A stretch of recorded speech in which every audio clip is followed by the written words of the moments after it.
उत्तर प्रदेश, कर्नाटक, हिमाचल प्रदेश, इन तीनों राज्यों की 15 राज्यसभा सीटों के लिए वोटिंग हो चुकी है। वोटों की गिनती भी शुरू हो गई है।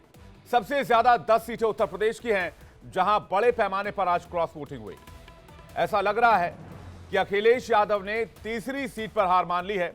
वहीं कर्नाटक के 214 विधायकों ने राज्यसभा की 4 सीटों के लिए वोट किया, जिसके लिए मतगणना का काम जारी है। वहीं हिमाचल प्रदेश में राज्यसभा चुनाव के लिए भी वोटों की गिनती जारी है। हिमाचल प्रदेश में बीजेपी ने काउंटिंग रोकने की मांग की है। राज्यसभा चुनाव की जारी जंग के बीच खींचतान भी देखने को मिल रही है। हिमाचल प्रदेश के मुख्यमंत्री सुखविंदर सिंह सुक्खू का कहना है कि सभी विधायकों ने पार्टी की विचारधारा के पक्ष में मतदान किया है। यूपी में अखिलेश कांग्रेस के साथ मिलकर मोदी योगी को टक्कर देने की कोशिश कर रहे थे, लेकिन लोकसभा चुनाव से पहले ही ऐसा लग रहा है उनका गेम पलट गया है। राज्यसभा चुनाव में एसपी के 1 2 नहीं बल्कि 7 विधायकों ने पाला बदलकर बीजेपी प्रत्याशी को वोट दे दिया। एसपी में बड़ी सेंधमारी से बीजेपी फूले नहीं समा रहे, क्योंकि अखिलेश को लगे इस बड़े झटके से यूपी में बीजेपी का टारगेट 80 वाला मिशन पूरा हो सकता है। कहा जा रहा है कि राज्यसभा का यह चुनाव लोकसभा चुनाव का ट्रेलर है, और अगर यह चुनाव ट्रेलर है तो इतना तो साफ हो गया है कि राज्यसभा के इस खेल में विपक्ष अकेला दिख रहा है। और आज इसी मुद्दे पर बहस करेंगे।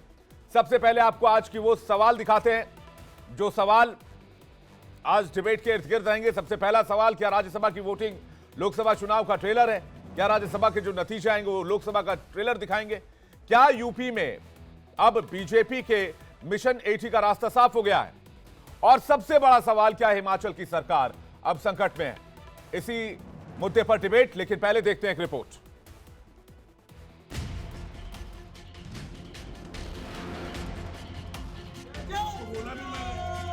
हर एक में साहस नहीं होता है जो सरकार के खिलाफ खड़ा हो जाए। कार्रवाई निश्चित होगी। मेरा मानना है कि कांग्रेस का अगर कोई विधायक जीता नहीं होगा तो हमारे को 40 के 40। राज्यसभा का खेला, विपक्ष पड़ा अकेला।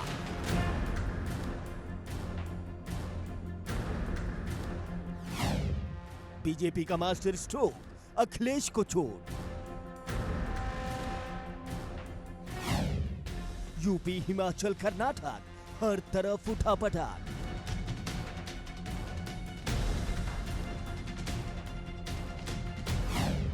लोकसभा का ट्रेलर, बाकी है असल पिक्चर।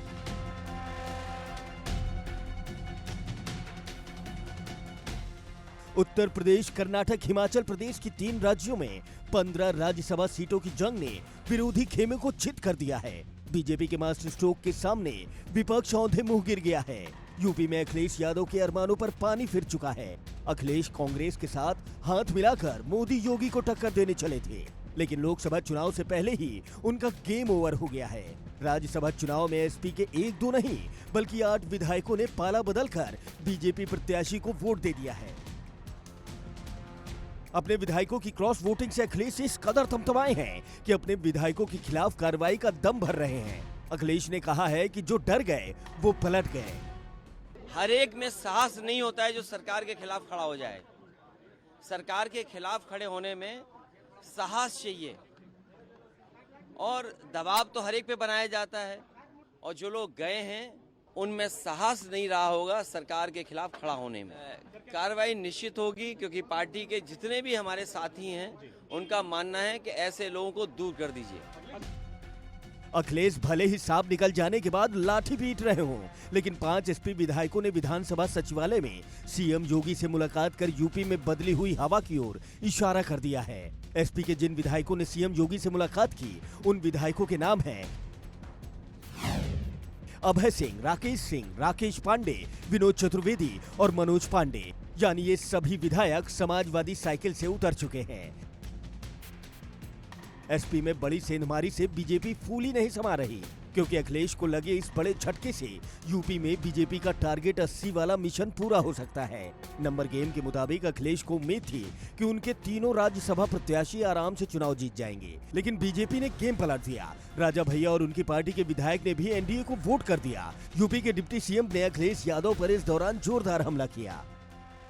हमारे 8 और सपा के 2 प्रत्याशी जीत रहे हैं। तीसरा कैंडिडेट खड़ा करके श्री अखिलेश यादव जी ने गलती किया है। उनके पास जीतने के नंबर नहीं थे, फिर भी उन्होंने तीसरा प्रत्याशी चुनाव में अखिलेश भेजा। यादव कह रहे हैं सर कि एजेंसियों का भारी दबाव है। खिसियानी बिल्ली खंभा नोचे। कोई भी भारतीय जनता पार्टी इस प्रकार का ना कोई दबाव बना रही है और न इस प्रकार से वोट लेने की बात कर रही है। सपा में तो भगदड़ मची हुई है, कांग्रेस का आता पता नहीं है, बसपा के प्रत्याशी चुनाव से नदारद हैं और बाकी जो सपा के 7 दल थे इस समय भाजपा गठबंधन का हिस्सा है, इसलिए सपा समाप्तवादी पार्टी। दरअसल अखिलेश अपने विधायकों को ही मैनेज नहीं कर पाए। रामगोपाल यादव ने खुद माना है कि उनके तीसरे प्रत्याशी की जीत मुश्किल है। नहीं, विधायक वो मन से हमारी पार्टी के साथ नहीं थे, गलती से इधर आ गए। समाजवादी पार्टी क्या सर इसे कुछ चुनाव के कार्रवाई करेगी? क्या करेंगे? चुनाव के वक्त तो ऐसा ही होता है। चुनाव के वक्त जनता डिसाइड कर देती है किसको रहना है किसको नहीं रहना है।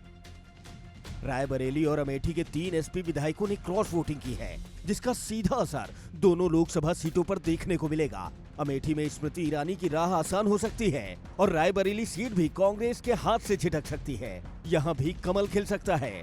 जाहिर है ये समाजवादी पार्टी और कांग्रेस की बड़ी हार होगी। वहीं हिमाचल प्रदेश में राज्यसभा चुनाव के बीच अचानक ठंडे पड़े प्रदेश की राजनीति भी गर्मा गई है। कांग्रेस के 9 विधायकों की क्रॉस वोटिंग की खबर से सुखू सरकार पर खतरा मंडराने की अटकलें भी तेज हो गई हैं। फिलहाल राज्यसभा का खेला में विपक्ष अकेला दिख रहा है। Bureau report, India tele live. इस मुद्दे पर डिबेट करने के लिए मेहमानों का एक बड़ा पैनल हमारे साथ जुड़ेगा, लेकिन इस वक्त हमारे साथ फराज किदवई प्रवक्ता समाजवादी पार्टी जुड़े हुए हैं और रोहित अग्रवाल प्रवक्ता आरएलडी हमारे साथ जुड़े हुए हैं। सबसे पहले फराज किदवई आपके पास आ रहे हैं डिबेट करने के लिए। बाकी मेहमानों को भी जोड़ेंगे, जैसे जैसे मेहमान हमारे साथ जुड़ते जाएंगे हम उनका परिचय आपसे करवाते जाएंगे। लेकिन पहला सवाल फराज किदवई आपसे ये है, बीजेपी कह रही कि समाजवादी पार्टी में भगदड़ है। समाजवादी पार्टी खुद अपना कुनबा, अपना परिवार, अपना गढ़ नहीं बचा पा रही है। जो समाजवादी पार्टी अपना गढ़, अपना कुनबा, अपना परिवार नहीं बचा पा रही, जो पार्टी नहीं बचा पा रही है, वो उत्तर प्रदेश में कैसे चुनाव लड़ेगी? वो उत्तर प्रदेश को कैसे लीड करेगी? लोकसभा के चुनाव में अपने विपक्ष में विपक्षी दल बीजेपी और बाकी दलों को कैसे टक्कर देगी? देखिए विवेक जी, अभी आपने बात की थी थोड़ी देर पहले अरेंजमेंट और मैनेजमेंट की। तो देखिए लोकतंत्र जो है वो अरेंजमेंट और मैनेजमेंट से नहीं चलता है। भारतीय जनता पार्टी चलती है अरेंजमेंट और मैनेजमेंट से। अभी आपने अपने चैनल पर एक प्राइम मिनिस्टर साहब का एक वीडियो दिखाया जिसमें वो तमिलनाडु गए हुए हैं और वहां पर कह रहे हैं कि तमिलनाडु से उनका दिल का रिश्ता है। विवेक जी, प्राइम मिनिस्टर साहब का तमिलनाडु के लोगों से ना तो दिल का रिश्ता है और ना ही भारत के लोगों से दिल का रिश्ता है। प्रधानमंत्री जी का अगर दिल का किसी का रिश्ता है तो वह भारत में जो पूंजीपति हैं उनसे है और अडानी और अंबानी से है। मैं इसलिए बोल रहा हूं कि आज भारत में हालत यह है कि 1% लोगों के पास 22% नेशनल इनकम है और टॉप 1% के पास करीब करीब 50% असेट्स हैं और बॉटम 50% जो है उसके पास बेचारे के पास मात्र 13% नेशनल इनकम है और लगभग 60% के आसपास वो जीएसटी दे रहा है। अब रही बात उत्तर प्रदेश की, जो आप अभी ये विवेक जी बोल रहे हैं कि हम लोग आगे कैसे चुनाव लड़ेंगे। देखिए आज जो ये घटनाक्रम हुआ है या जो घटनाक्रम हो रहे हैं, आज हम सुबह से टीवी चैनल्स देख रहे हैं, उसमें लोग कह रहे हैं कि सपा में बगावत हो गई, सपा के 7-8 एमएलए चले गए, बागी हो गए। देखिए इन 7-8 ये जो 7-8 एमएलए गए हैं या जो भी हमको जो भी अलाए जिनको हमने कहीं ना कहीं जिनकी मदद की वो गए, उनको बागी कह करके बागी और बगावत शब्द का अपमान ना किया जाए, क्योंकि बगावत तो हिंदुस्तान में 1947 से पहले जो है वो अंग्रेजों के खिलाफ हुई थी। जब आजादी के मतवाले जो हैं वो बागी हो गए थे और अंग्रेजों को उन्होंने भगा दिया था इस देश से। फराज किदवई साहब, कुछ तो वजह रही होगी, यूं ही कोई बेवफा तो नहीं होता। मैं वजह बता रहा हूं। हाँ बताइए ना प्लीज भाई, मैं वजह बता रहा हूं। तो मैं ये बोल रहा हूं कि इनको बागी और बगावत का शब्द इनके लिए ना इस्तेमाल करिए, इनको बोलिए कि ये गद्दार हैं। इन्होंने समाजवादी पार्टी से गद्दारी की है सत्ता और शासन के लिए। इनको सत्ता और शासन चाहिए और कुछ नहीं चाहिए। विवेक जी, मैं एक सवाल पूछना चाहता हूं आपसे कि इन लोगों को जो वोट मिला था 2022 के इलेक्शन में, वो भारतीय जनता पार्टी के खिलाफ जनता ने वोट दिया था और आप जाकर के भारतीय जनता पार्टी के गोद में बैठ गए। ये जनता के मैंडेट का और जनता के वोट का अपमान है। लेकिन आज जो भारत में जिस तरह से ये दल बदल की व्यवस्था चल रही है और जिस तरह से लोग इधर से उधर जा रहे हैं, ये लोकतंत्र के लिए कोई बहुत अच्छा संकेत नहीं है। दूसरी बात आप ये नहीं, कह रहे हैं कि आपके अभी फराज आपकी किदवई जी, मैंने opening statement- फराज किदवई जी, आपकी पार्टी में भी दूसरे पार्टियों से लोग आते हैं, तो दूसरे पार्टी के लोग तो उसको गद्दार नहीं कहते हैं, आपने तो सीधा गद्दारी वाला टैग दे दिया उनको, उन नेताओं को। नहीं, गद्दार है इसलिए मैंने कहा हमारी पार्टी कहीं तोड़फोड़ नहीं करती है। हमारी पार्टी अगर ओम प्रकाश राजभर जी को अपने साथ लेती है 2022 के नहीं तो चुनाव क्या में, स्वामी तो प्रसाद उनको मौर्य बगल में जयंत बैठा चौधरी के लिए भी करके इसी हम वर्ड का प्रेस इस्तेमाल कॉन्फ्रेंस करेगी करते हैं। समाजवादी पार्टी? नहीं, आप मुझे बताइए, समाजवादी पार्टी क्या जयंत चौधरी और जो स्वामी प्रसाद मौर्य गए, क्या उन नेताओं के लिए भी यही शब्द का इस्तेमाल होगा? देखिए, जयंत जी की जो पार्टी गई है जी। वो उनके अपने एमएलए थे, वो अपने एमएलए को लेकर के गए हैं। वो जी। हमारा अलायंस छोड़ करके गए, हमारी पार्टी में नहीं थे। लेकिन जी। हमारी पार्टी में जो लोग थे, हमारे राष्ट्रीय अध्यक्ष आदरणीय अखिलेश यादव जी ने जी। जिनको ये बोला था कि तुमको भारतीय जनता पार्टी के खिलाफ लड़ाई लड़नी है, वो जो चले गए हैं, ये गद्दारी है। और दूसरी बात मैं आपसे ये बोल रहा हूं कि हम बिल्कुल भी हम लोग हताश नहीं है विवेक जी। मैं इसलिए बोल रहा हूं कि हताश नहीं है क्योंकि एक मेरा बड़ा स्ट्रांग बिलीव है कि जो बड़ी लड़ाई होती है वो बहुत कम लोग लड़ते हैं, और जब जब बड़ी लड़ाई की शुरुआत होती है तो उसकी शुरुआत जो है वो छात्र और नौजवान करते हैं। आप देखिए कि 1973 और 74 में गुजरात में एक सोशियो पॉलिटिकल मूवमेंट हुआ था, जिसको हम नवनिर्माण आंदोलन के नाम से भी जानते हैं। 20 सेकंड विवेक जी, बोलिए। हाँ। तो उस नवनिर्माण आंदोलन जो छात्रों और नौजवानों ने शुरू किया था, तो उस टाइम की जो सरकार थी उसको झुकना पड़ा था और गुजरात की सरकार को बर्खास्त करना पड़ा था। वही छात्र और नौजवान आज उत्तर प्रदेश की लड़ाई लड़ रहे हैं। उत्तर प्रदेश में जब पर्चा लीक हो जाता है तो जब 15 लाख नौजवान, ठीक है, देखिएगा अभी 2024 का चुनाव होना है। फराज किदवई, बहुत दूर है नहीं मामला, किदवई साहब बहुत दूर नहीं मामला है। 2024 के चुनाव बस आ गए, 2 महीने की बात है। अभी इलेक्शन कमीशन डेट अगले महीने अनाउंस करने वाला है, ये खबर भी लगातार आ रही है। 15 के बाद कभी भी डेट अनाउंस हो सकता है, लेकिन अब ये चुनाव तो गद्दारी और वफादारी पर आ गई है। इस चुनाव में अब तो ये डिसाइड किया जा रहा है कौन गद्दार है कौन वफादार है। रोहित अग्रवाल जी हमारे साथ स्क्रीन पर, मुझे अबू शर्मा दिख रहे हैं, कांग्रेस पार्टी के प्रवक्ता है। आपका स्वागत है अबू शर्मा जी। बात गद्दारी और वफादारी की हो रही है। रोहित अग्रवाल जी, कौन कितना वफादार है और कौन कितना गद्दार है? अभी तो 24 के चुनाव में लगभग 60-70 दिनों का वक्त है। मुझे लगता है बयानों की जो तल्खियत है वो और ज्यादा तेज होगी, लेकिन आज की जो तस्वीर देखने को मिली है, क्या वाकई विपक्ष अकेला पड़ता नजर आ रहा है?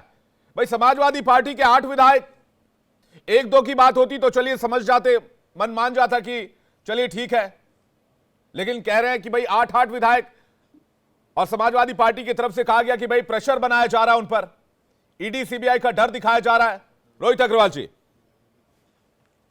देखिए, एक बात समझनी पड़ेगी कि हम करें तो पुण्य, दूसरा करे तो पाप, है ना। तो कर्नाटक में क्या हुआ? कर्नाटक में कांग्रेस के डीके शिव कुमार जी ने भारतीय जनता पार्टी के विधायक से अपने पक्ष में वोट करवा लिया। वो क्या था? तो ये जो डबल स्टैंडर्ड की राजनीति आप करना चाहते हो, कृपया करके मत करिए डबल स्टैंडर्ड की राजनीति, और अपने कार्यकर्ताओं को इस तरीके से, चुने हुए जनप्रतिनिधियों को इस तरीके की शब्दावली का प्रयोग हमें करने से बचना चाहिए, क्योंकि जनप्रतिनिधियों की अपनी जनता के प्रति जवाबदेही होती है। जब आपके पास ना नियत बचती है, ना नेता बचता है, और ना विजन बचता है, ना आपके पास रीढ़ की हड्डी बचती है किसी भी मुद्दे पे बोलने के लिए, तो यही दशा होती है पार्टी की। जब आपके नेतृत्व में क्षमता नहीं होती है तो कोई भी व्यक्ति आपके नेतृत्व के पीछे चलने को तैयार नहीं होता, और जिसमें क्षमता होती है उसके पीछे चलने के लिए वो चला जाता है। तो आपको ये समझना पड़ेगा कि आप इसी तरीके से अगर अपमान करते रहे अपने कार्यकर्ताओं का, अपने विधायकों का, तो मुझे लगता है जो आपकी साइकिल है उसमें पंचर लगाने के लिए भी कार्यकर्ता आपके पास बचेगा नहीं।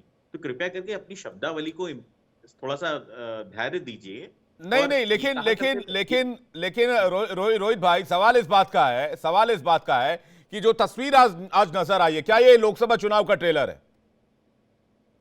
नहीं, देखिए, एक बात तो साफ हो गई है कि अगर जनता के चुने हुए प्रतिनिधियों का भी विश्वास समाजवादी पार्टी से उठ गया है, तो कहीं ना कहीं जनता का विश्वास उठ गया होगा, क्योंकि जनता का प्रतिनिधि तो अपनी जनता की आवाज सुन के ही आगे बढ़ता है, आगे निर्णय लेता है, क्योंकि उसको पता है कि मुझे उसी जनता के बीच में अब तुरंत जाना है, क्योंकि लोकसभा का चुनाव होने जा रहा है। जिसमें हो सकता है कि कुछ विधायकों को प्रमोशन भी मिले, वो लोकसभा का चुनाव लड़े, तो उनको ये पता है कि हमको जनता के बीच से ही चुन के आना है। तो अगर उन्होंने निर्णय लिया है तो डेफिनेटली कहीं ना कहीं ये एक बड़ा निर्णय होता है, और जनता के प्रति सबसे बड़ी आपकी जवाबदेही होती है, बाकी किसी के प्रति नहीं होती। देखिए, पार्टी ने टिकट दी, अच्छी बात है, पर जब आप जनता के बीच में आप जीत के आते हो, हर व्यक्ति तो जीत के नहीं आता है, जिसका जनाधार होता है वही जीत के आता है। तो ऐसी स्थिति में आपकी एक बड़ी जवाबदेही अगर किसी के प्रति होती है तो अपनी जनता के प्रति होती है। देखिए, एक राकेश सिंह इनके विधायक आज टूट के गए हैं। हाँ। उन्होंने सदन के अंदर खुद सभापति को चिट्ठी लिखी थी कि सभा सारे जितने भी विधायक चुन के आए हैं विधानसभा में, उनको राम मंदिर का दर्शन कराने के लिए लेके चलिए। पर अखिलेश यादव जी ने क्या तानाशाही रवैया दिखाया कि जब राम जी बुलाएंगे तब हम जाएंगे। भैया, बुला लिया राम जी ने आज आपके विधायकों को, तो अब आप फिर क्यों बिलबिला रहे हो? फिर क्यों उनको गद्दार? आप ये बड़ी बात कह रहे हैं। आप अगर ये कह रहे हैं कि भाई विश्वास खो रहे हैं जनप्रतिनिधि अपने पार्टी के मुखिया के प्रति या फिर पार्टी के प्रति, इसलिए वो स्विच कर रहे हैं क्योंकि वो अपने लोगों की बात सुनकर जा रहे हैं। मैं इसका जवाब लेने के लिए अबू शर्मा जी के पास जा रहा हूं। क्या वाकई अबू शर्मा जी ऐसा है? कांग्रेस पार्टी, समाजवादी पार्टी क्या विश्वास खो रही है? राहुल गांधी की भारत जोड़ो यात्रा तो उत्तर प्रदेश से निकली अभी, और उसके बाद आप लोगों ने अभी अलायंस किया है, 17 सीटें आपको मिली। आपकी पार्टी बनारस से भी चुनाव लड़ने वाली है पीएम के संसदीय क्षेत्र से।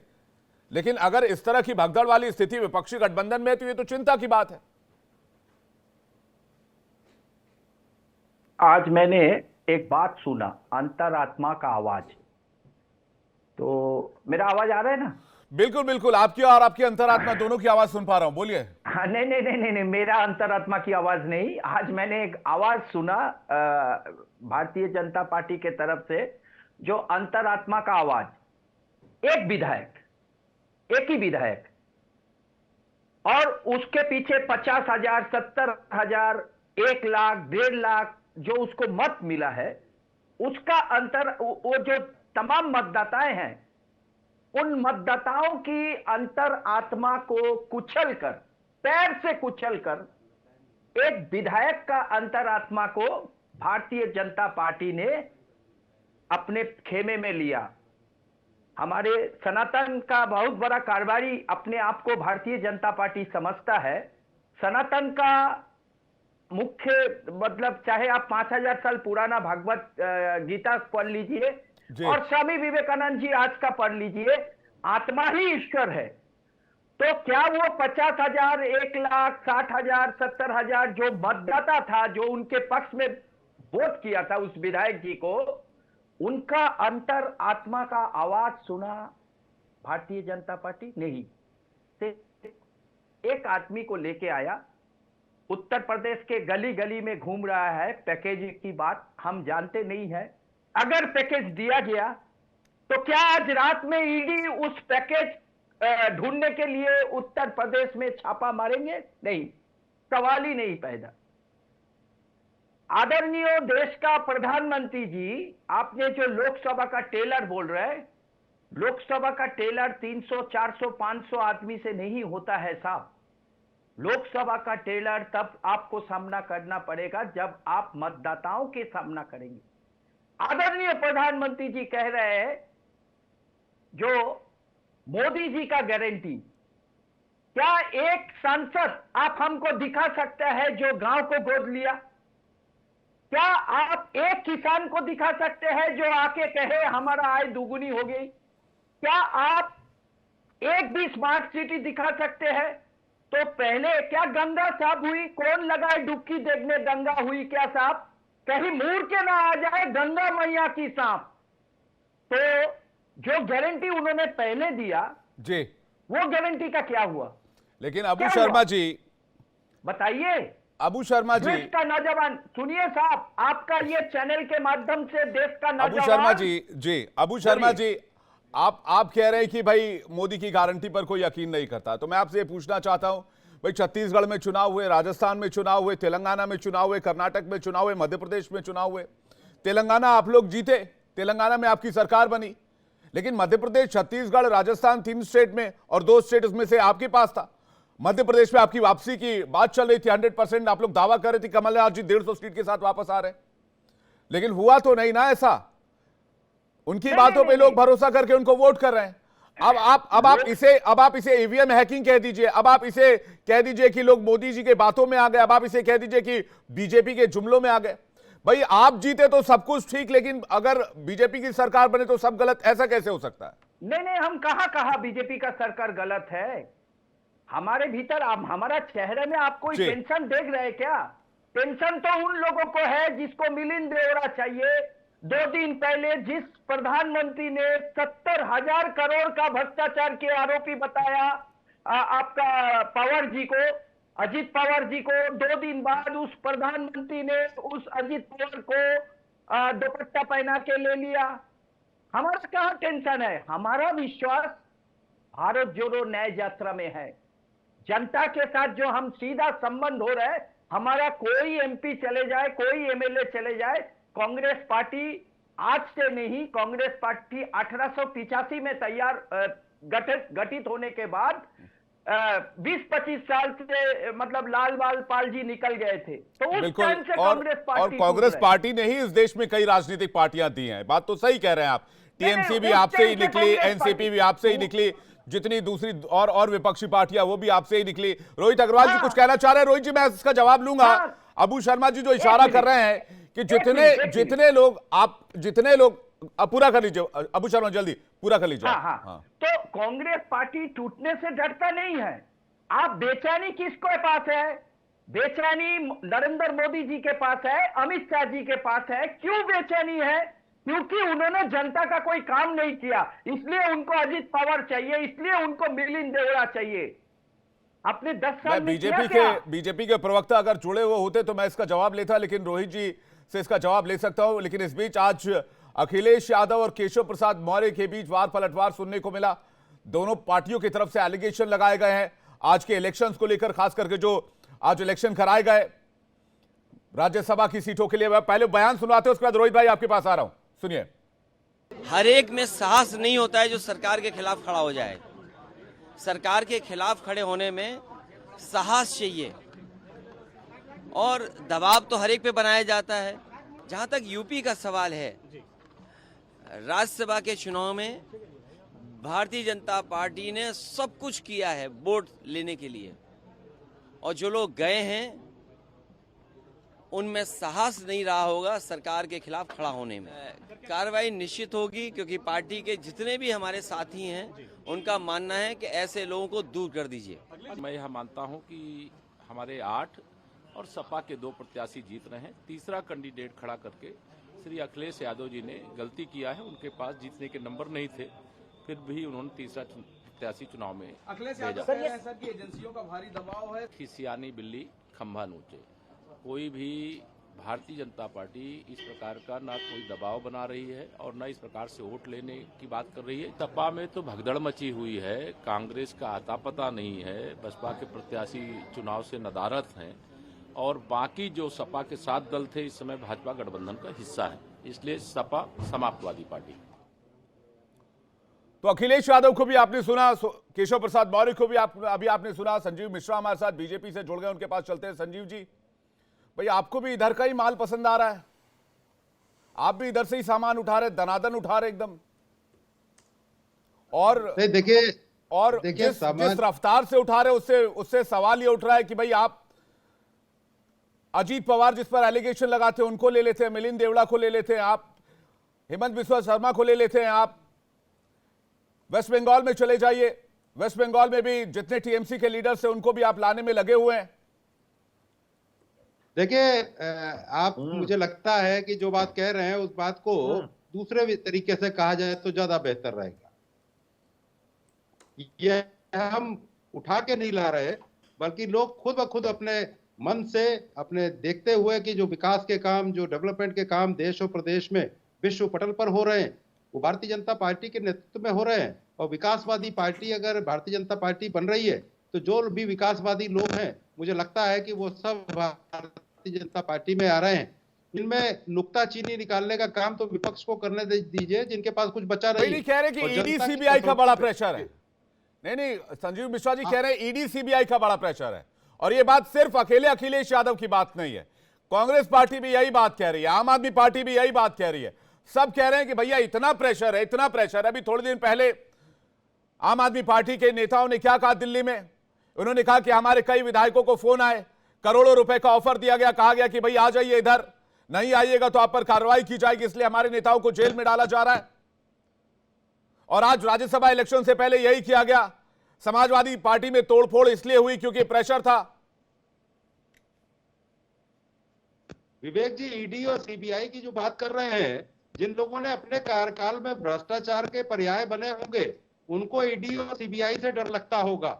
और मैं तो समझता हूं कि विपक्ष के पास एक अच्छा बहाना संपुट टाइप का मिल गया है कि आप भ्रष्टाचार भी करें, आप गायत्री प्रजापति जैसे बलात्कारी को मंत्री भी बनाए, आप खुलेआम गुंडागर्दी कर रहे थे, गुंडों का साम्राज्य था उत्तर प्रदेश में। आज की तारीख में जब ईडी और सीबीआई अपना चाबुक चला रही है, तो आपको यह लगता है कि ईडी और सीबीआई के माध्यम से काम हो रहा है? आपने अपने समय में अगर भ्रष्टाचार और पापाचार न किया होता, अनाचार और दुराचार न किया होता, तो आज आप ईडी और सीबीआई से डर नहीं रहे होते, बल्कि डंके की चोट पे सामने खड़े होते कि ईडी और सीबीआई को जो कर रहा है करे, हम तो बिल्कुल निष्पक्ष है। तो कहने का मतलब विवेक जी बहुत साफ है, जिस तरीके के हालात और स्थितियां इन लोगों ने बनाए, इन्होंने अपने कार्यकाल में, अपने समय में भ्रष्टाचार, अनाचार, दुराचार और पापाचार का जो साम्राज्य बना रखा था, आज उसी का परिणाम है कि इनको ईडी और सीबीआई से डर लग रहा है। इनको ये लग रहा है कि हमने जो बैंकों से लोन लिए थे बड़े पैमाने पे, उन पर अगर कोई गाज गिरती है, कोई कार्रवाई होती है, क्योंकि सब लिखा पढ़ी में कार्रवाई चल रही है और न्यायपालिका इस पर अपना आधार दे रही है। तो ऐसा नहीं है कि किसी तरीके से किसी को नहीं, गलत तो इस बात का आश्वासन क्या आप देंगे टेलीविजन पर कि शुभेंदु अधिकारी, हिमंता बिस्वा शर्मा, इसके अलावा अशोक चौहान, अजीत पवार, क्या इन नेताओं पर एक्शन होगा? इनके खिलाफ आपकी तरफ से कोई एक्शन लिया जाएगा जिनके ऊपर एलिगेशंस हैं? ये सवाल बार बार कांग्रेस पार्टी और बाकी पार्टियों की तरफ से पूछा जा रहा है और ये भी कहा जाता है कि आपके पास कोई मशीन, आप उसमें डाल देते हैं, फिर वो नेता ठीक हो जाते हैं, उनके खिलाफ एक्शन बंद हो जाते हैं। अशोक चौहान का मामला ले लीजिए, वो तो बहुत विवेक जी फ्रेश मामला है। अजीत पवार का मामला है। बहुत सारे ऐसे नेता हैं जिनकी लिस्ट बहुत लंबी है। अब मैं उसमें जाना नहीं चाहता, लेकिन ये बात तो है भाई, अगर शीशे के गिलास में पानी है तो पानी कितना है वो तो दिखेगा ना। विवेक जी, आप बिल्कुल सही कह रहे हैं। जिन पर आरोप तय है, जिन पर बनता है, उन पर कार्रवाई होती है, लेकिन जिन पर केवल आरोप लगाने वाले अगर गलत कह रहे हो, लोग तो हैं लगाने वाले, आप ही लोग तो हैं। देखिए आपकी पार्टी में शामिल होने से पहले इन नेताओं पर आरोप लगाने वाले आप लोग, और कौन आरोप लगा रहा है इन पर? जब कि वो लोग पाक साफ है तो फिर उसमें बुराई क्या है? मैं समझता हूं कि इस तरीके की अगर स्थितियां आती हैं, हम भी बहुत से भाई देखिए, अब राहुल जी है जमानत पर है, तो राहुल जी जमानत पर है तो इसका मतलब ये थोड़ी ना हो कि आरोप तय हो गया। हाँ, ये जरूर है कि वो जमानत पर आज काम कर रहे हैं, आज पॉलिटिक्स कर रहे हैं, तो जमानत पे कर रहे हैं, ये मेरे कहने का मतलब। लेकिन संजीव जी, इधर से फिर आप जितने एमएलए आपके साथ आने वाले हैं, जो समाजवादी पार्टी से अलग हुए हैं, जो आपके साथ आ रहे हैं, या फिर दूसरे स्टेट्स में ले लीजिए, हिमाचल प्रदेश और कर्नाटक की बात कर ले, इलेक्शंस तो आप लोगों ने उन लोगों के खिलाफ लड़ा होगा, प्रत्याशी भी उनके खिलाफ उतारे होंगे, प्रचार भी उनके खिलाफ ही किया होगा। बिल्कुल ये सही है विवेक जी, ये बात तो सत्य है कि जिन लोगों के खिलाफ तो फिर उनको अपने साथ लाने का मकसद क्या है? मैं यही समझना चाह रहा हूं Sanjeev Mishra ji, don't take it otherwise, मैं बस यही समझना चाह रहा हूं, मकसद क्या है आप लोगों का? विवेक जी, मैं बताता हूं आपको। विवेक जी, आज की तारीख में हम इंडिया चैनल पे कितनी भली बात जानते हैं कि विवेक शांडिल्य जी हमारे बड़े एंकर हैं।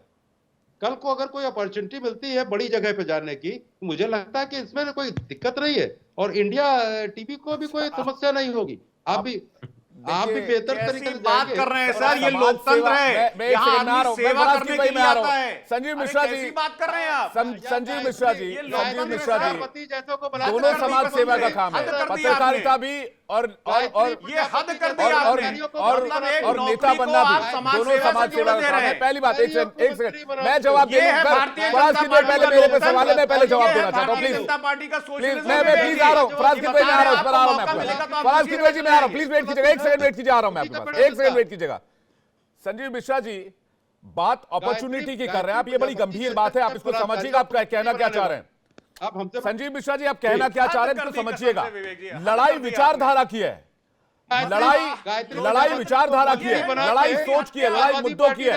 सुप्रीम कोर्ट ने कहा आप था कि अपॉर्चुनिटी की बात कर रहे हैं, ये अपॉर्चुनिटी की बात नहीं हो सकती है। फराज किदवई के पास आ रहा हूं, फराज किदवई को लेकर आइए और संजीव मिश्रा को लेकर आइए। अबू शर्मा जी, इसके बाद मैं आ रहा हूं आपके पास। फराज किदवई जी, क्या ये अपॉर्चुनिटी का सवाल है? विवेक जी, राजनीति और लोकतंत्र में समाज सेवा के लिए होती है। संजीव जी क्या बोल रहे हैं? संजीव जी बोल रहे हैं कि अगर अपॉर्चुनिटी मिलेगी, अरे यहाँ कोई सैलरीड एम्प्लॉय नहीं है, हम देश सेवा समाज सेवा के लिए आए। आप कैसी बातें कर रहे हैं? भारतीय जनता पार्टी का ये चाल चरित्र कह रहा है। और दूसरी बात, आप करप्शन की बात कर रहे थे। अरे साहब, करप्शन परसेप्शन इंडेक्स में भारत जो है ना वो 85वें रैंक से 93 पर आ गया है। मैं ये नहीं बोल रहा हूं, ये सारे डेटा बोल रहे हैं। तीसरी बात आप ये जो बोल रहे थे अभी के तोड़फोड़ की, अरे साहब, सुप्रीम कोर्ट ऑफ इंडिया ने पहली बार मुझे लगता है भारतीय लोकतंत्र में ये कहा होगा कि लोकतंत्र की हत्या हो रही है। It's a murder of democracy, it's a mockery of democracy. अरे चुनाव जीतने के लिए तो आप किसी भी हद तक जाएंगे। चुनाव जीतने के लिए विवेक जी, चुनाव जीतने के लिए ये चंडीगढ़ की तरफ बेईमानी भी करेंगे। दिल्ली की जनता का एक जनादेश का अपमान ये अध्यादेश ला करके भी कर सकते हैं। अब देखिए, प्रधानमंत्री जी जो है ना वो बहुत बड़ी बड़ी बातें करते हैं, जैसे यहाँ संजीव जी कर रहे हैं। हैरान हो, परेशान। गुंडों और अपराधियों को पालने वाली पार्टी डिस्टर्बेंस हो रहा है। संजीव जी से एक मैं तो हमेशा निवेदन करता हूं, एक करके। संजीव जी मैं आ रहा हूं, संजीव जी थोड़ा सा वेट कीजिएगा। संजीव जी आ रहा हूं, इसके बाद आ रहा हूं। संजीव जी आ रहा हूं, private limited company Sanjeev ji आ रहा हूं, एक सेकंड, इसका जवाब लेने के लिए। आपको यहाँ फायदा नहीं मिल रहा हो तो वहां फायदा मिल जाइए। अरे साहब, Bharatiya Janata party private limited company होगी, बाकी पॉलिटिकल पार्टी। संजीव जी आ रहा हूं, इसका जवाब लेने के लिए प्लीज। संजीव जी एक सेकंड वेट कीजिएगा, आ रहा हूं। हाँ, फराज किदवई जल्दी पूरा कीजिएगा। दूसरी बात, हमारे रोहित भाई बैठे हुए, उनको मैं एक बात का जवाब दे दूं। अरे सर, आपके हैंडपंप चलाने के लिए यूपी वेस्ट में कोई आदमी नहीं मिलेगा, और अगर इक्का दुक्का किराए पे आदमी कहीं से ले आए तो उसमें से पानी भी नहीं निकलेगा। जिस तरह से किसानों के सम्मान को आपने गिरवी रखा है ना, आज किसान जो है किस तरह से ट्रीट किया जा रहा है शंभू बॉर्डर पे, किस तरह से किसानों के ऊपर लाठीचार्ज हो रहा है, उनके ऊपर आंसू गैस के गोले छोड़े जा रहे हैं। ठीक है, उनके ऊपर फराज किदवई जी, आपके सवाल का जवाब मैं संजीव मिश्रा जल्दी से ले लूं, उसके बाद रोहित भाई आपके पास आ रहा हूं। आपकी जो पार्टी है ना, ठीक है, फराज किदवई जी होल्ड कीजिएगा, होल्ड कीजिएगा। आगे किसानों के सम्मान को उन्होंने संजीव मिश्रा जी जल्दी संक्षेप में जवाब, फिर मैं रोहित जी के पास जा रहा हूं। ठीक है, फराज जी वेट कीजिएगा। ठीक है, फराज जी आ रहा हूं। हाँ, संजीव मिश्रा जी। देखिए विवेक जी, समाजवादी पार्टी ने 2012 से 17 तक जिस तरीके का साम्राज्य उत्तर प्रदेश में बनाया था, ये गुंडों अपराधियों को पालने वाली पार्टी है। ये गायत्री प्रजापति जैसे बलात्कारियों को मंत्री बनाने फिर हटाने वाली पार्टी है। विधायक भी वहीं से आ रहे हैं। विवेक जी पूरी बात आने दीजिए। विवेक जी पूरी बात, मैं कह रहा हूँ विधायक भी तो वहीं से आ रहे हैं। ये माफियाओं को पालने वाली पार्टी है, लेकिन पार्टी भी तो वही है जो क्रॉस वोटिंग कर रही है, उनके विधायक ही तो हैं। क्या कह रहे हैं आप? आवाज नहीं आई। मैं कह रहा हूं सर, पार्टी के उसी पार्टी के विधायक तो आवाज नहीं जाएगा। हाँ, तो उनके पास कुछ बच ही नहीं रहा। अब क्या किया जा सकता है? फराज किदवई इसलिए नहीं परेशान है, बल्कि इसलिए परेशान है कि समाजवादी पार्टी का अस्तित्व खतरे में है। कोई भी लोकसभा का सीट निकलने वाली आने वाले समय में नहीं है। ठीक है, बड़ी बात आप कह रहे हैं। लोकसभा में समाजवादी पार्टी का अस्तित्व खतरे में। रोहित अग्रवाल जी के पास जा रहा हूं। फराज किदवई ने कहा, फराज किदवई प्लीज एक जैसा रोहित अग्रवाल जी से जवाब ले लूं। मैं आ रहा हूं आपके पास। अबू शर्मा जी काफी देर से वेट कर रहे हैं। रोहित अग्रवाल भाई, हैंडपंप चलाने वाला कोई नहीं मिलेगा, बड़ी बात कह रहे हो फराज किदवई। कह रहे कि भाई आप लोगों ने जो काम किया है मौजूदा गठबंधन में जाके, एनडीए के पास जाके, उसके बाद आप लोगों की स्थिति खराब होने वाली उत्तर प्रदेश में। नहीं, फराज भाई की समस्या ये है कि हैंडपंप से गरीब व्यक्ति पानी पीता है। और फराज भाई को तो खासा नफरत है गरीब व्यक्ति से। फराज भाई चाहते हैं कि जो गरीब व्यक्ति पानी पी रहा है वो भी ये बंद करवा दें, क्योंकि 80 करोड़ लोगों को राशन से भी इनको सबसे ज्यादा दिक्कत होती है, क्योंकि इनको तो पता नहीं है 5 किलो राशन की कीमत क्या होती है। क्योंकि ये जो लैपटॉप और टैब लेके डिबेट करने वाले, इसी चेंबर में बैठ के डिबेट करने वाले लोगों को 5 किलो राशन की कीमत समझ में नहीं आएगी। 5 किलो राशन जब लोगों का पेट भरता है तो वो उनको भूखे पेट नहीं सोना पड़ता है। तो ये कीमत इनको नहीं समझ में आएगी। हैंडपंप के पानी की कीमत इनको नहीं समझ में आएगी। इनको तो नहीं, ये बताइए हैंडपंप किसका उखड़ेगा? नहीं, आप ये जो सवाल फराज किदवई ने पूछा है कि भाई हैंडपंप बंद हो जाएगा, किसका हैंडपंप उखड़ने वाला 24 में? नहीं, हैंडपंप तो उखड़ ही नहीं पाएगा। समस्या ये है, हैंडपंप उखाड़ते उखाड़ते फराज किदवई की साइकिल पंचर हो गई, और अभी तक ये कहते थे कि साहब हमने राज्यसभा दी, तब राष्ट्रीय लोकदल के अध्यक्ष जी सदन में गए, है ना। तो आज तो आप अब आगे से ये कहना कि एक राज्यसभा और चली गई राष्ट्रीय लोकदल की वजह से, क्योंकि 8वां कैंडिडेट भारतीय जनता पार्टी ने इसीलिए उतारा क्योंकि राष्ट्रीय लोकदल ने समाजवादी पार्टी से नमस्ते कर ली थी। तो आगे से जब आप राज्यसभा का अगर आरोप लगाना तो 2 राज्यसभा का लगाना फराज किदवई भाई। तीसरी बात मैं आपको कहूंगा, इन्होंने भी कहा लोकतंत्र खतरे में है।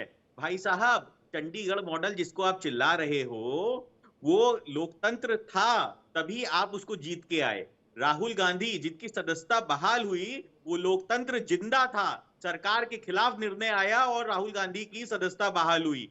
इलेक्टोरल बॉन्ड, सरकार के खिलाफ निर्णय आया और इलेक्टोरल बॉन्ड के ऊपर रोक लगी। तो इसलिए भाई साहब, लोकतंत्र खतरे में नहीं है, समाजवादी पार्टी और कांग्रेस का अस्तित्व खतरे में है। ठीक है, मैं जा रहा हूं अबू शर्मा जी के पास, इसके बाद मैं फराज किदवई आपके पास जवाब लेने के लिए आ रहा हूं।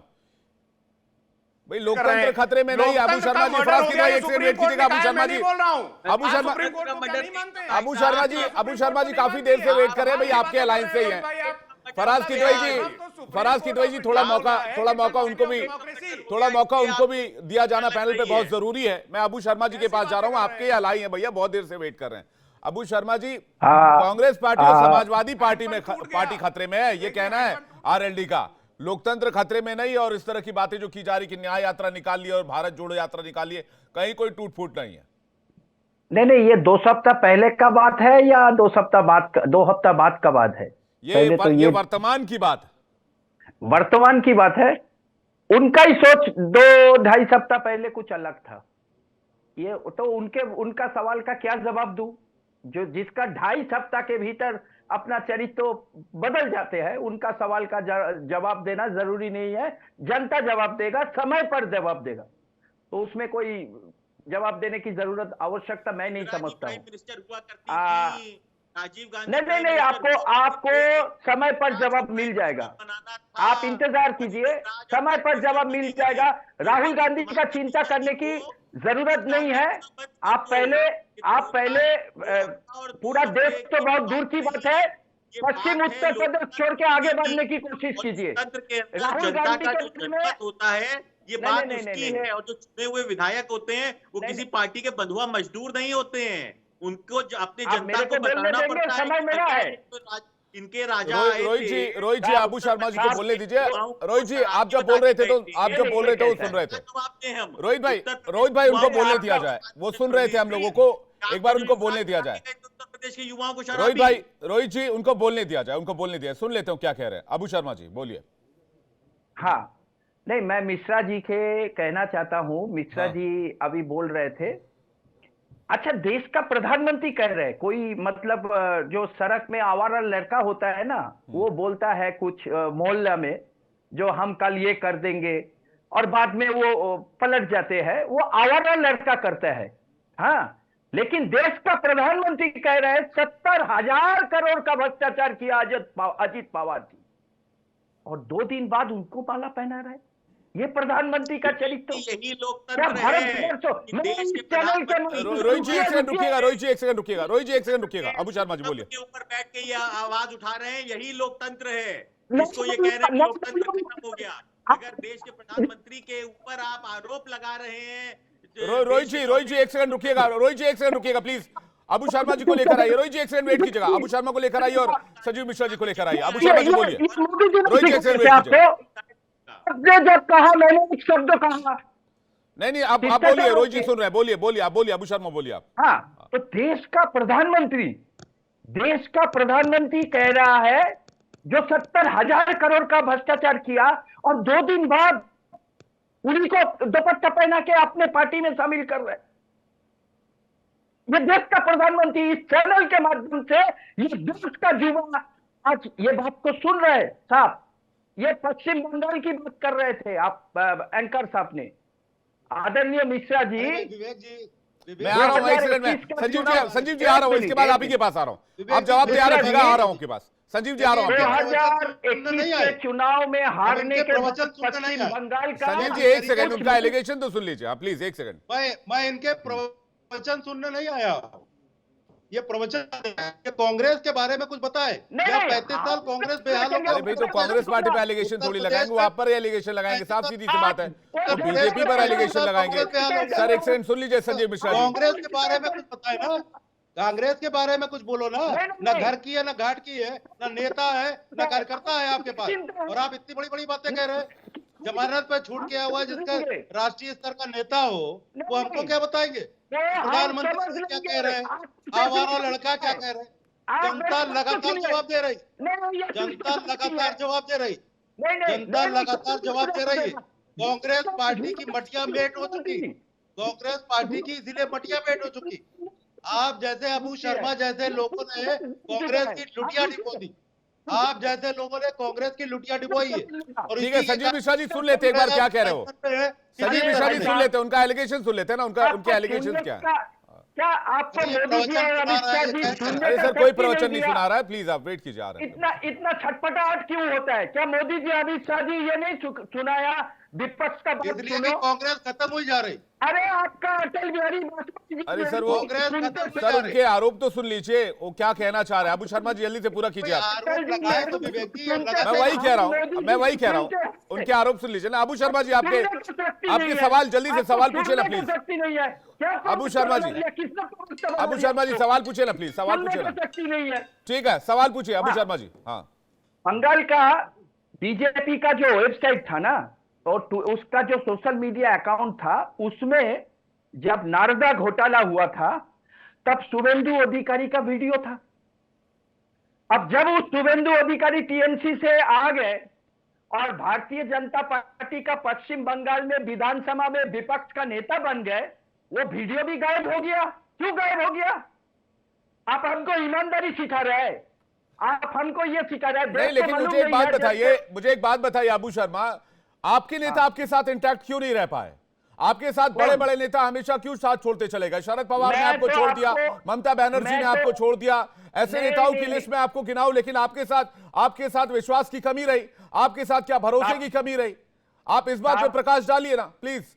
आप बताइए ना मुझे क्या रीजन रहा? आपके बड़े बड़े नेता आप लोगों ने आपको साथ नहीं देते रहे, क्यों? हम तो आपको इतिहास से गिनती करवा दिया। लाल बाल पाल से शुरू हुआ, नेताजी सुभाष चंद्र बोस भी चले गए थे, आइडियोलॉजी का डिफरेंस हुआ, चले गए, हमको कोई तकलीफ नहीं।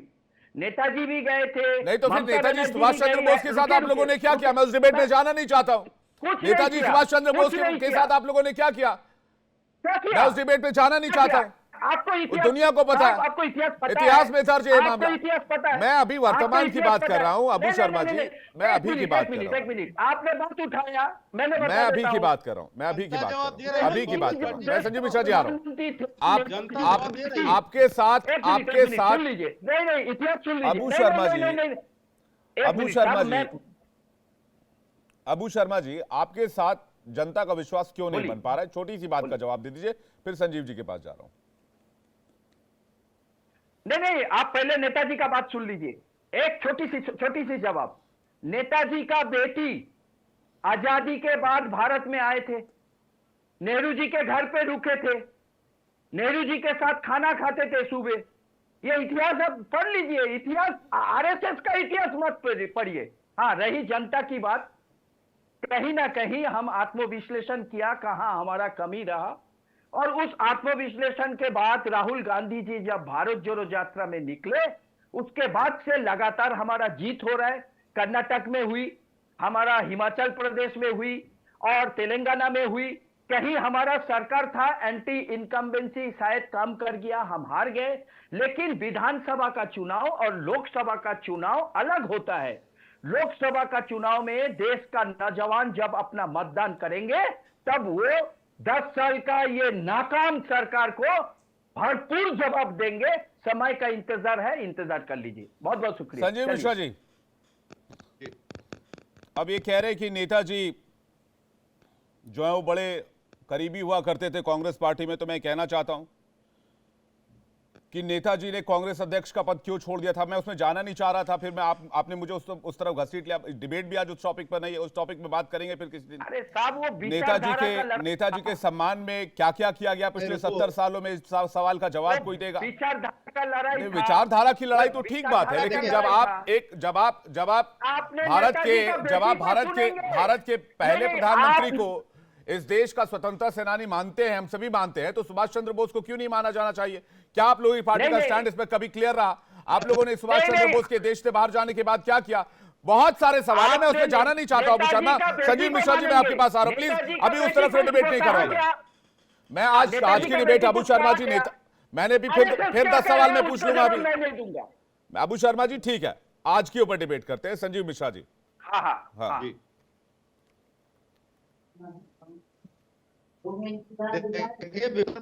देश में कांग्रेस की हालत इतनी खराब हो चुकी। अरे कांग्रेस से हालत क्या, आपको क्या लेना देना है? आपको 400 पार हो रहे हैं ना। अरे रुको भाई, रुको, परेशान ना हो, पानी पियो, ठंडा पानी, चलो ठंडा पानी पियो, आराम से रहो, बीपी हाई हो जाएगा, परेशान ना हो। अरे आपको कांग्रेस को लेके क्यों? आपने क्या किया बताओ ना। क्या आपका विदेश नीति है? चाइना घुसा है क्या नहीं घुसा है? बेरोजगारों के लिए क्या किया? किसानों के लिए क्या किया? बताने का समय है। कांग्रेस कर रहे हो। क्या हो गया? बीपीपी चेक मिश्रा जी, अरे मिश्रा जी, बीपी चेक करा क्या? कांग्रेस की आने वाले समय में स्थिति और खराब हो रही। उत्तर प्रदेश में 35 साल हो गए, 35 साल आप लोग जैसे छटपटा नहीं गया। आज भी राहुल सुन लेते हैं अबू शर्मा जी, आपके साथ काफी देर तक बातचीत हुई है। संजीव मिश्रा जी का जवाब सुन लेते हैं। आज भी राहुल गांधी कोई अगर बयान देते हैं तो पूरे देश की जनता हंसती है। पूरे देश की जनता ने आपको नकार दिया, आपकी कनेक्टिविटी नहीं है, और यहां तक कि उत्तर प्रदेश से राहुल गांधी हार के गए हैं। आपको इसमें आत्मचिंतन करना चाहिए। और अब की सोनिया गांधी जी भी अगर चुनाव लड़ेंगी तो उत्तर प्रदेश से हार के जाएंगी, इस पर चिंतन करना चाहिए। आप ये न के प्रकार गठबंधन करते जाओगे कि इससे भी कर ले, चलो इससे 15 सीटें मिल जाए, 17 सीटें मिल जाए। अरे कभी अपनी आइडियोलॉजी, अपने कभी कम से मुद्दे तो तलाशो कि कांग्रेस के ये मुद्दे हैं, हम जनता के बीच जा रहे। ना जनता के बीच में आपका जाना है, ना कांग्रेस का कहीं किसी स्तर पर कोई काम है। जनता साथ में नहीं है और आप इधर उधर गठबंधन करके क्या दिखाना चाहते हैं? लगातार जनता आपको जवाब दे रही है। 2014 के लोकसभा में मुझे याद है आपको किस तरीके से जवाब दिया जनता ने। आपको 2019 में उत्तर प्रदेश में किस तरीके से आपके हालात खराब हो गए, राहुल गांधी हार के चले। लेकिन आत्मचिंतन करने के बजाय कि पश्चिम बंगाल में ये हो गया, वहां ये हो गया, केवल भारतीय जनता पार्टी पे आरोप लगाना छोड़ो। मैंने तो ये कहा कि कांग्रेस की क्या उपलब्धियां होंगी और क्या होने जा रही है, इस पर बोलो। केवल सरकार ठीक है संजीव जी, ठीक है संजीव जी, उनका अपना टेक हो सकता है बोलने का और उसी का परिणाम मिलता है। जी संजीव जी, वो अपने हिसाब से, अपनी पार्टी के हिसाब से रोहित अग्रवाल जी कुछ कहना चाहते हैं, इसके बाद फराज की आपके पास आ रहा हूँ। रोहित अग्रवाल जी। देखिए, कांग्रेस के प्रवक्ता ने अभी भाजपा के प्रवक्ता को इंटरप्ट करके कहा कि भाई आप तो 400 पार जा रहे हो, तो आप क्यों बोल रहे हो? तो अब फिर ये कांग्रेस वाले बाद में ना कहें भाई इन्होंने कहा है कि 400 पार जा रही है भारतीय जनता पार्टी, तो अब ये उसके बाद में फिर क्लेम ना करें। दूसरी बात, कांग्रेस को एक सलाह है कि कृपया करके भूतकाल में जाने की गलती मत किया करो, पीछे मत झांका करो, क्योंकि पीछे इतने गड्ढे हैं ना कि उन गड्ढों को जस्टिफाई करते करते ना डिबेट खत्म हो जाएगी, पर वो गड्ढों तक पहुंच ही नहीं पाओगे। जैसे कि अभी ये पहुंच गए थे नेताजी के तक, तो नेताजी तक आपने अभी विवेक जी इनको खुद ही आईना दिखा दिया। तो स्थिति ये है कि हर डेके में, हर 10 साल के अंदर अगर आप चर्चा करना चाहेंगे तो उसके ऊपर किताब लिखी जा सकती है, उसके ऊपर सालों चर्चा चलेगी, परंतु इनके गड्ढे नहीं कभी भरते हुए दिखाई पड़ेंगे। तो कांग्रेस की स्थिति ये हो चुकी है कि ये अभी अपने भूतकाल से वर्तमान में पहुंच ही नहीं पा रहे हैं, और ये आईना देख ही नहीं पा रहे हैं, समझ ही नहीं पा रहे हैं कि कांग्रेस का अंत होने के करीब आ चुका है। परंतु कांग्रेस निरंतर जनता का पूरी तरीके से विश्वास खो चुकी है, मत खो चुकी है, जिसका नतीजा ये हुआ कि सोनिया गांधी जी को चुनाव लड़ने की बजाय राज्यसभा जाना पड़ा। उसके बावजूद कांग्रेस ज्ञान बांट रही है दूसरी पार्टियों को। और एक ठीक है, मैं फराज की जी के पास आ रहा हूं। ठीक है, 70,000 करोड़ का आरोपी, 70,000 करोड़ का आरोपी। अरे भाई, आप मानते हो वो 70,000 करोड़ का आरोपी था? आप अगर ये आप कह दो कि अजीत पवार 70,000 करोड़ का आरोपी था, प्रधानमंत्री जी ने कहा था, मैं मानता हूं, लेकिन आप मानते हो कि 70,000 करोड़ का घपला किया था उन्होंने? आप कह दो कल हम अजीत पवार जी के ऊपर ईडी भिजवा देंगे।